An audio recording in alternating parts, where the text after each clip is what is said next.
Greetings, I'm Barrett and welcome to Meet Me at the Table. Today we're going to be doing an unboxing of Ancient Blood, Order of the Vampire Hunters. Full disclosure, this is my pledge. I pledged for this game and I'm excited to get it and I'm excited to unbox this for you. For those of you that don't know what this game is, it is a cooperative story-driven game for 1 to 4 players that can be played either as a solo, standalone, or even a sprawling campaign. As you explore the narrative of this game, you'll be making choices and you'll be doing tests to see how the story progresses throughout the game. Now, of course, then you're going to find some of the vampires. You're going to hunt them down and you're going to be fighting them with combo attacks. You're going to be using your skills and weapons and everything you have in order to take down all the different vampires you find in here and even take on some of the big giant bosses in this game. Now, if you're excited to see the unboxing of Ancient Blood, the Order of the Vampire Hunters. Oh, by the way, this is the Slayer pledge. If anybody's interested in what this is, then I need you to meet me at the table.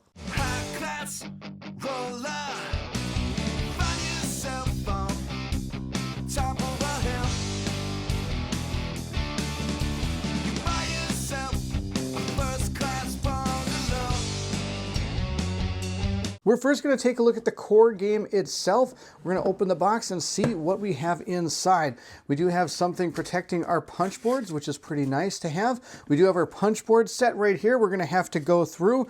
We have our cards for our characters and some of our ancient vampires right in this section here. We do have a rule book that we're going to go through. It is about, I'm going to tell you the exact number.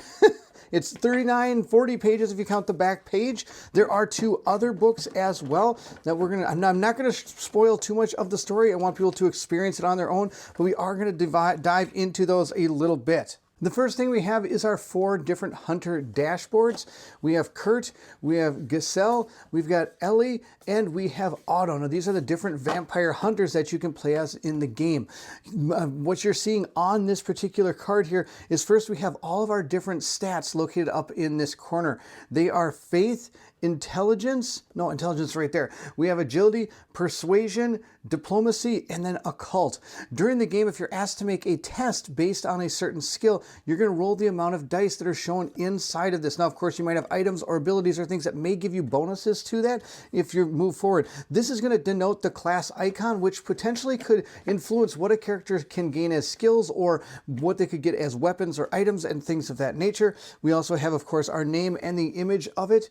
We have the health points that you're going to gain. Here's the max number of vials you can get, which can be spent to do specific actions that are going to be more powerful than your normal actions you can do. This is the amount of weight that a character can play. These are the 2 different base attacks it has. It's a melee attack and it's ranged attack. The melee attack, of course, is 0 range. The next thing we see is what we're going to be attacking with. There are 2 different stats when attacking. There's the speed of the attack and the damage of the attack. Then it shows you what type of dice you're going to roll when you attack. Same with the one over here. Down at the bottom is our defense. This is going to denote the minimum attack speed required to hit you, which looks like it's 1. Some of these other people are a little bit faster for 2 for this one. And the interesting mechanic about how the attack goes is if the person attacking or enemy attacking does not meet a base threshold, the attack actually fails. So you do need to get above a threshold in order to actually hit them.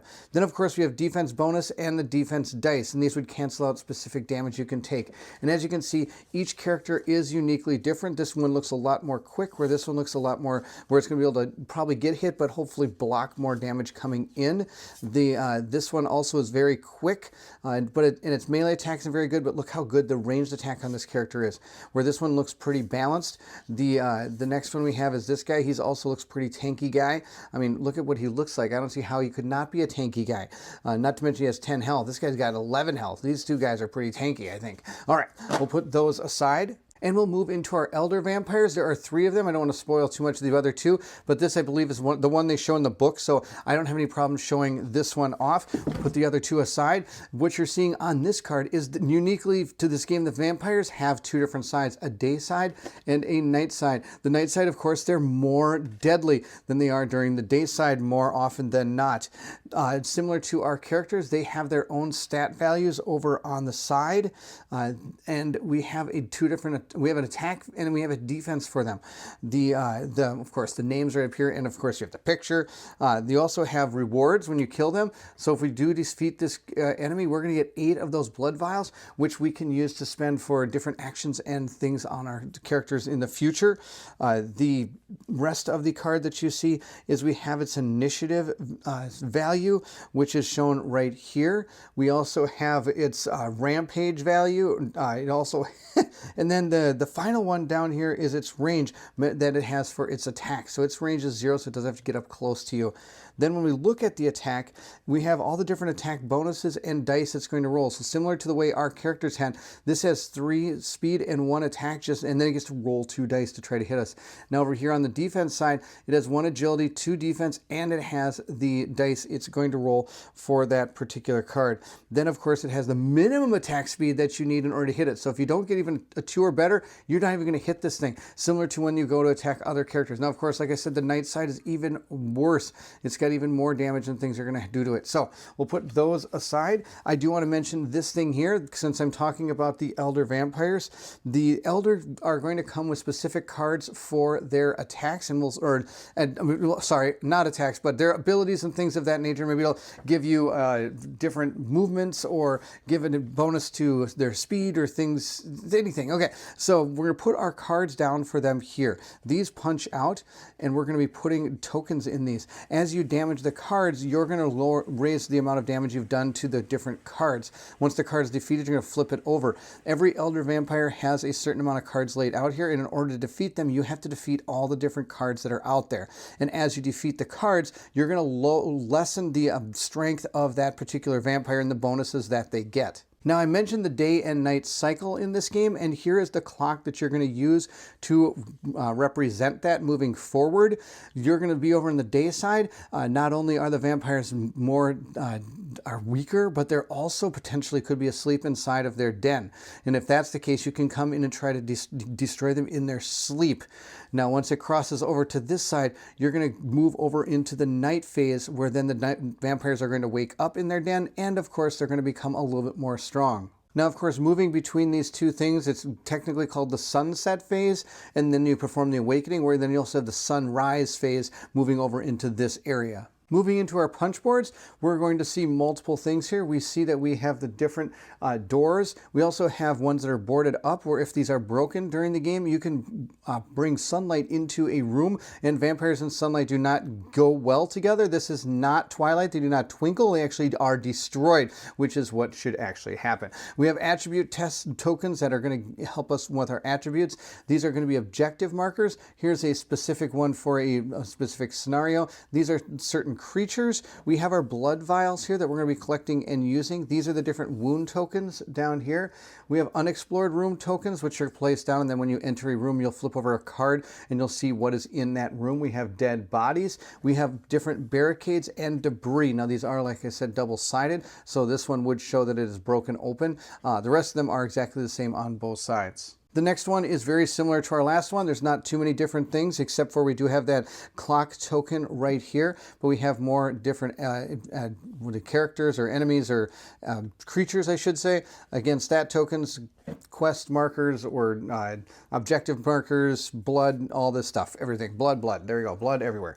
Then we move into our tiles. These are specific and are dual-sided, so they're going to be used in multiple ways. You're going to set these up on the board to create your dungeon. So this is like a dungeon crawling type game as we move through it. A lot of these scenes are going to be probably pretty horrifically and gory because this is a vampire game. I mean, look at this one. This is out of control.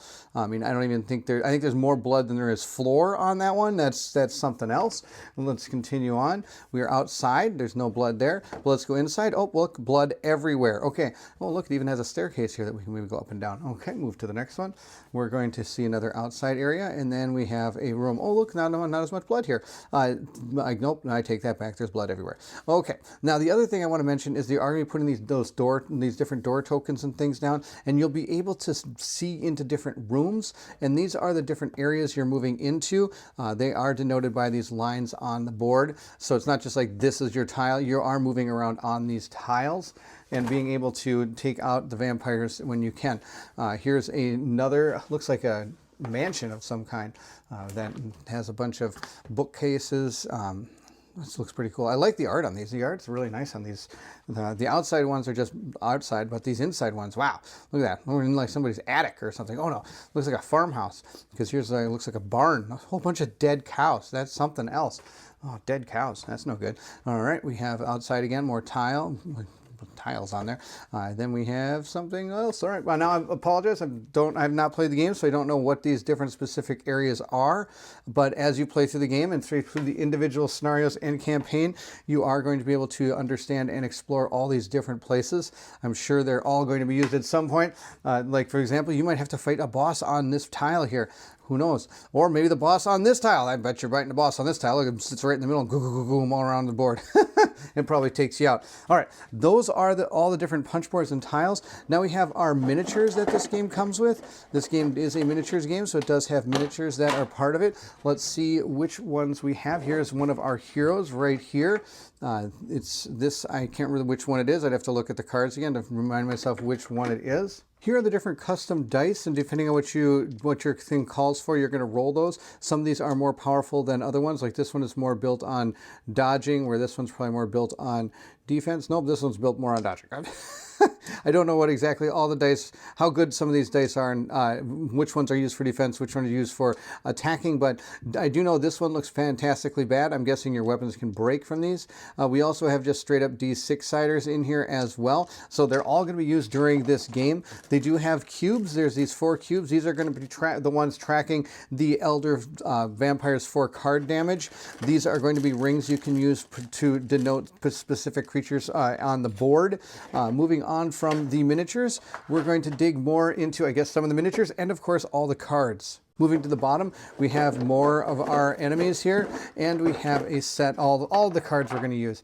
Here's the rest of our team. Here's one of our characters here, big giant Gatling gun. I mean, that thing looks awesome. I do really appreciate the fact that it's not like, oh, you're going in with like a little stick, let's go get these. No, it's like we're coming in armed to the teeth. We've got huge axes, giant machine guns that are probably shooting out stakes. I mean, look at this guy. This guy looks awesome. He's got awesome things going on. Here's another guy that looks awesome. Looks big, huge, giant flame gun. We've walked in with a flamethrower. Why would you not? I mean, when you're a vampire hunter, you're going to come in with yourself ready to fight. I'm going to show you as many of these cards as I can. Again, not wanting to spoil too many things since this is potentially a campaign game, even though it can be a standalone game and also a one-shot game as well. So let's take a look at these cards. The first set of cards I have set up here are going to be mostly for the village and your path to get to where you're supposed to go. We have some church cards. We also have some of our ability cards I'm going to go through as well. The way this works is as you're playing through your mission or campaign,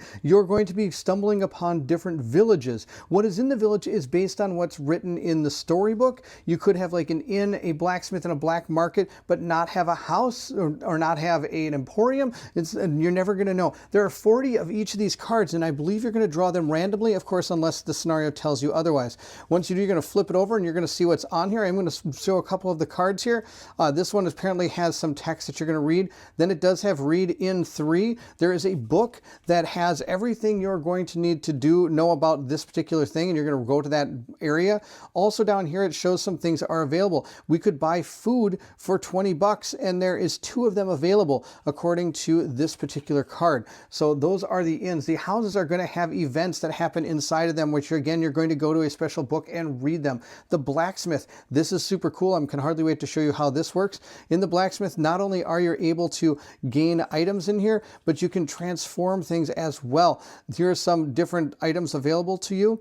I believe there's gonna be like blessed bullets. There's 3 of them for 10 bucks. And these not only could be components that you might use for crafting, it also might be stuff that you can use in the game and load for your weapons and stuff. You have emporiums you can enter into. This is where you're going to buy and sell your different items that you've found in the world. So for example, if I need wood, I could buy it for 30. He only has 1 set of it here, or I could sell it for 25. So there's a selling, a buying, what it is, and how much of that particular resource it has. And I'm going to show you a little bit more about that when we get to the smaller cards. Our black market, of course, is going to sell things as well, but probably unique things and at a different cost, and there are different events that could happen in the black market.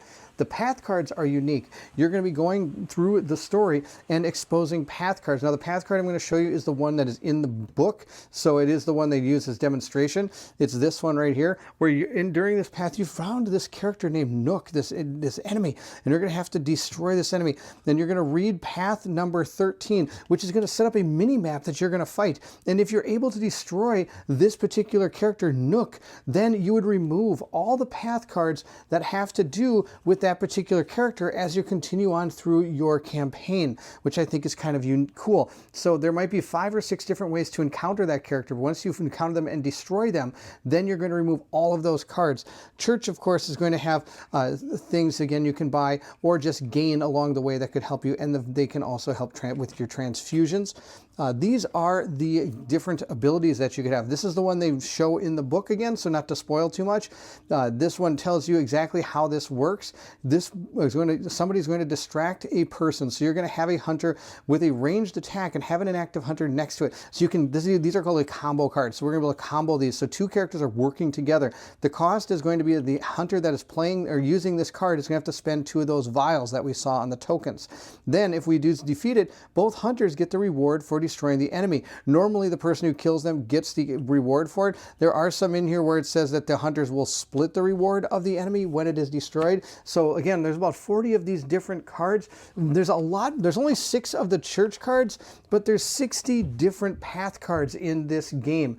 And we have 24 different combined attack cards. Next, we have stat cards for the, kind of, you say, minor enemies. We have the vampires and we have the creatures. The creatures are always going to be around and awake, because you can tell which one is which because of this symbol here. The vampires, of course, have a night side and a day side. If they're in during the day, 420, 4 plus 20. So see how they get a little bit more deadly. 3 to health is the same. They have 3 attack and 1 dodge. This is 3 attack, 1 dodge, and that. This has, I need 3 to hit it, 3 to hit it, 3 to do, and this is also going to have 4 plus equals +1 to attack. So it does get a little bit more powerful when it's on its night side. Not too much more powerful, but probably just enough to make it an annoyance.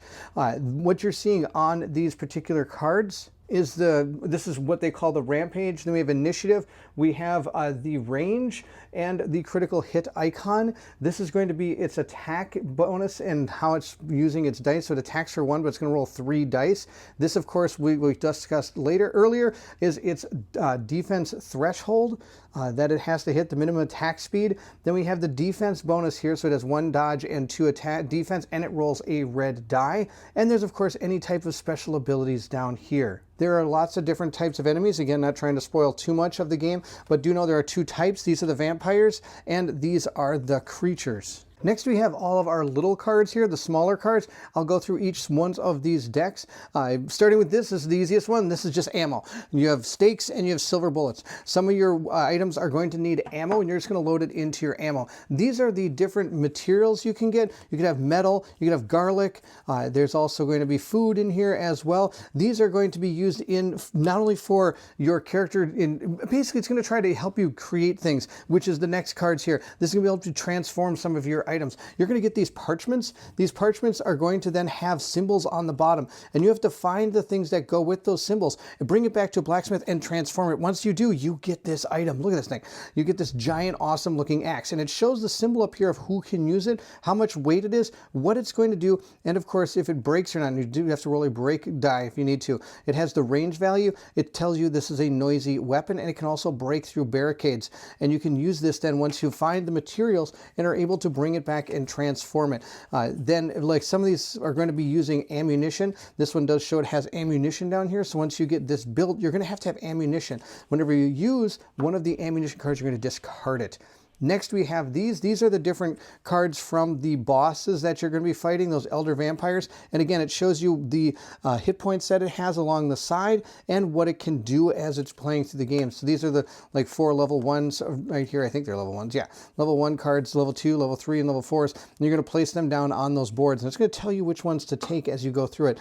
This is the compulsion deck. This deck, this is really interesting. If your character falls in battle, they become vampires. vampires, and you're going to flip their stat card over to the other side. And once you do that, you're going to draw one of the compulsion cards, and now you control your character as a vampire. But your character's not out. If you're able to complete the mission, you can bring them back and try to repurify them and get them out of their vampire state if you're able to.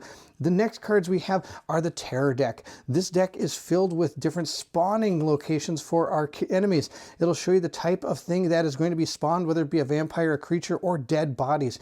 Then according to your player count, if you're playing 2 players, yes, you can play 2 players, you can play 3 players or 4 players. You don't have to control everything solo. You can play with 2 if you wish to. And it shows you the amount of things you're going to spawn 2-player. And also when you see the 4-player, that includes 3 players as well. They don't have a 3-player icon. They just have 3 and 4. So I'm trying to find one that just maybe has like 1s and 4s. Maybe there's something down here that shows just a 4-player. Okay, for example, this one, you're going to spawn this guy for 2 players and for 4 players, and then for 3 to 4 players you're going to spawn another 3. So it does give you, there are differences based on the players you have. Next, we have our ability cards. These are super unique as well. These are going to give your characters bonuses throughout the game. Some of them are going to be automatic bonuses. Some you're going to have to use vials of blood to activate. Now, in order to activate them, you have to connect these symbols you see on these cards. So say I wanted to use this right here, and I had it set like this. Nothing is connected. I cannot use any of these abilities. But if I put it in this direction, that gives me the ability for my characters to use these one of these abilities over here. When I make a melee attack, I get to roll an extra die, or during defense, I get to have an extra dodge if I have those connected like that. Like I said, some are going to use vials of blood. The more vials of blood you use, the more damage you're going to take. There is a threshold that characters can take on broken vials. This person, whenever he has 4 vial tokens up here broken, he's going to lose a health point. And everybody has a different threshold, mostly 4s and 3s, as you can see on the player cards.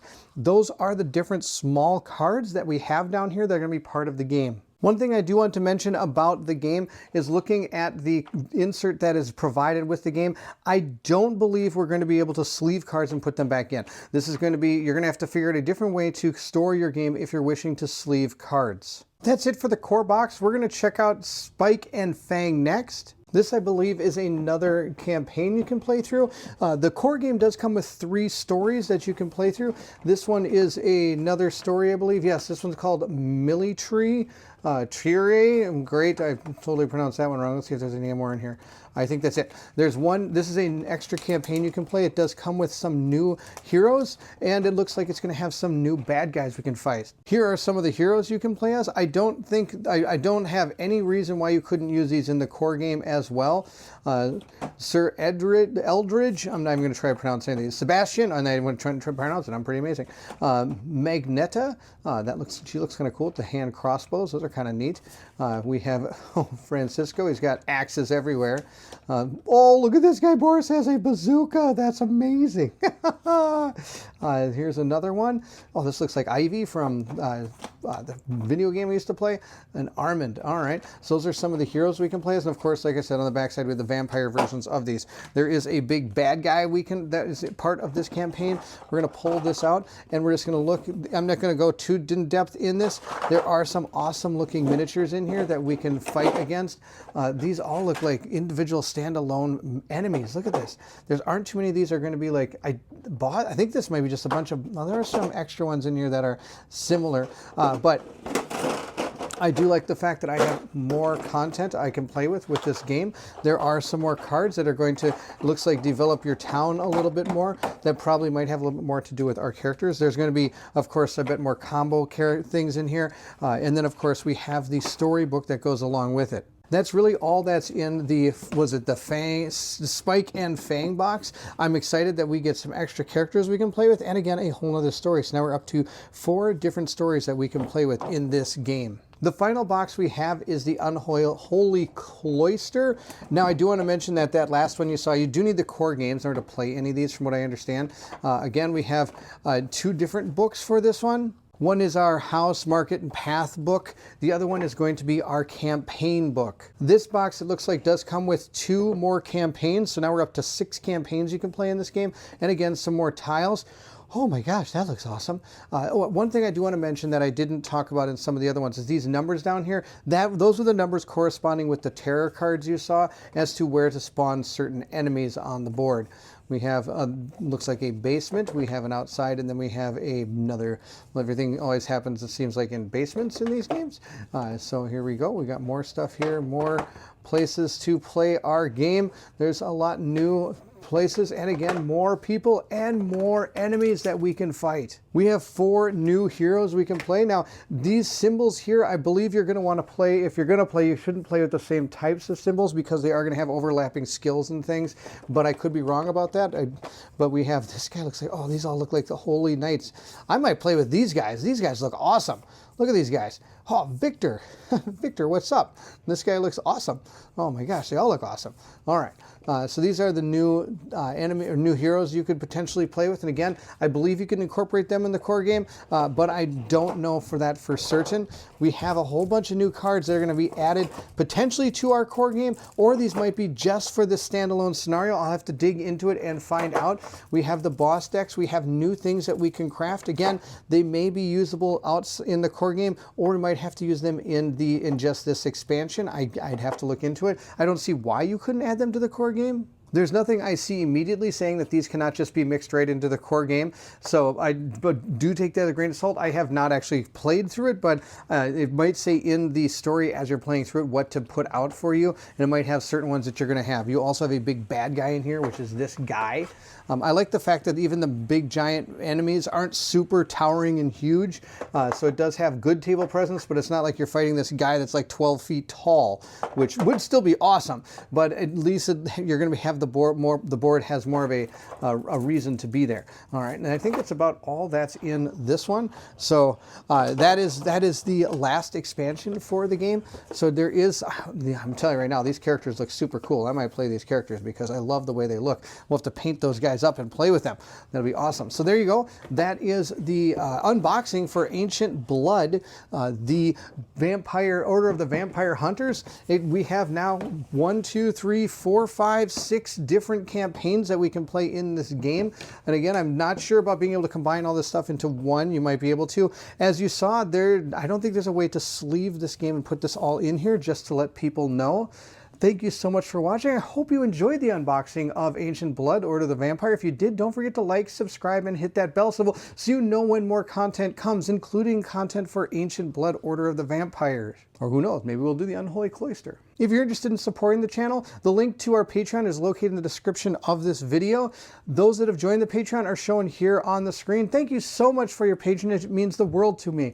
The bonuses that our Patreon supporters get is they get to not only watch our videos usually a day or two ahead of time without commercial interruptions for our playthroughs, we also give them the ability to help us decide how our games move forward. When I go to play Ancient Blood, I will ask the Patreons what characters we should play with, and maybe even ask them what campaign we should play, depending on, of course, if there's a difficulty rating. I might just stick with the first one if that's the way you're supposed to go. So there you have it. That is the Ancient Blood, Order of the Vampire Hunters and Cloisters, and of course we got Spike and Fang. We've got a whole bunch of awesome things. There we go. So now thank you so much for watching, and if you're excited to see what Colin and I have coming up, then I need you to meet me at the table.